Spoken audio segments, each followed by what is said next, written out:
If you had a magic wand and could change just one thing about retail media, what would it be? That's what I asked my brand side retail media friends, and wow, did they have opinions. The resounding theme was data standardization. From measurement to attribution, from walled gardens to disconnected interfaces, brands are wrestling with a fragmented landscape that requires dedicated data teams just to make sense of it all. Let's hear how these leaders envision a world where retail media data actually makes sense, and what they're doing in the meantime to navigate this complexity.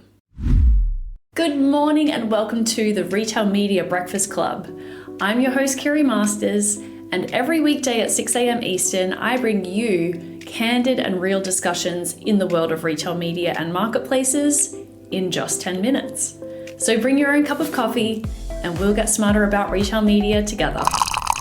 Now let's hear from Brian Dudzinski, independent Amazon consultant and ex-Kind Snacks. I would love to see some standard data across all these platforms. There are some solutions out there that could help and get you there. But the fact of the matter is, when you go into all these platforms, there are different quirks, there's different attribution models, different reporting types, the catalog's different. And, with this magic wand, I'd love to be able to really bring everything completely clean, analyze the data, and make the best decisions for what's best use of these dollars. And now let's hear from Alicia Ponzani, e-commerce manager at Premier Nutrition. Oh my gosh, if I could wave a magic wand and change one thing about retail media, it would be the standardization of reporting across retail media networks. I doubt it will ever fully happen for various reasons, but I feel like today retail media networks are those walled gardens.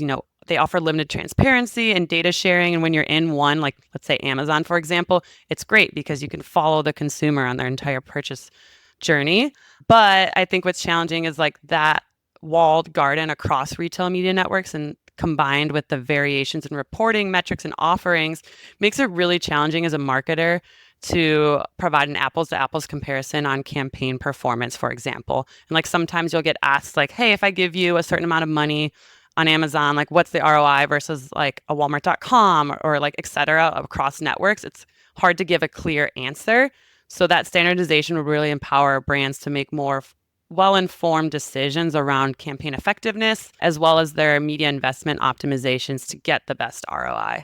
And now let's hear from Brea Keating, Director of E-commerce at Wilton. If I could change one thing about retail media, it would be the disconnect between the media attributable sales and the actual e-commerce sales by modality.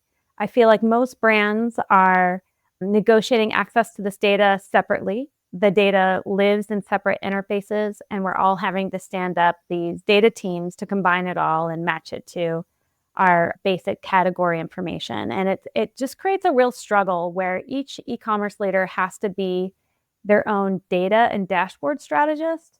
And some of us are well suited for that, and some of us aren't. And some organizations are well suited for that, and some of them aren't. And so I really look forward to the day where the media attribution is better aligned with the actual sales data.